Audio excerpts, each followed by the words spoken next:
राज्यातल्या विधानसभेच्या निवडणुकीत महायुतीचा प्रचंड विजय झाला। 232 जागांचं राक्षसी बहुमत मिळवत देवेंद्र फडणवीस यांच्या नेतृत्वाखाली भाजपने 135 जागांवर वर्चस्व गाजवलं। याशिवाय एकनाथ शिंदे यांच्या शिवसेनेला 57 जागा मिळाल्या, तर अजित पवारांच्या राष्ट्रवादीने 41 जागा पटकावल्या। मात्र महाविकास आघाडीला 50 जागांपर्यंतही मजल मारता आली नाही, ज्यात उद्धव ठाकरे यांच्या शिवसेनेला केवळ 20 जागांवर समाधान मानावं लागलं होतं। ही पराभवाची मालिका उद्धव ठाकरेंच्या शिवसेनेला मोठा धक्का देणारी ठरली। विशेषतः कोकणातल्या पराभवानं शिवसेनेत फूट पडण्याची शक्यता आता निर्माण झाली आहे। राजन साळवी यांनी कोकणातील पराभवासाठी विनायक राऊत यांना जबाबदार धरलंय।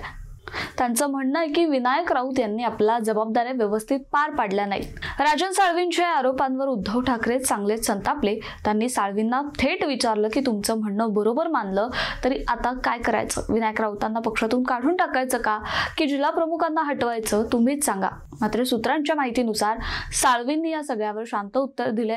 तो निर्णय तुमचा आहे, मी त्यात काही सांगणार नाहीत, असं साळवी उद्धव ठाकरेंना म्हटल्याचं बोललं जात आहे। या चर्चेच्या शेवटी उद्धव ठाकरेंनी आपला स्पष्ट निर्णय दिला। त्यांनी साळवींना सुनावत म्हटलंय की तुम्हाला भाजपात जायचं असेल तर जा।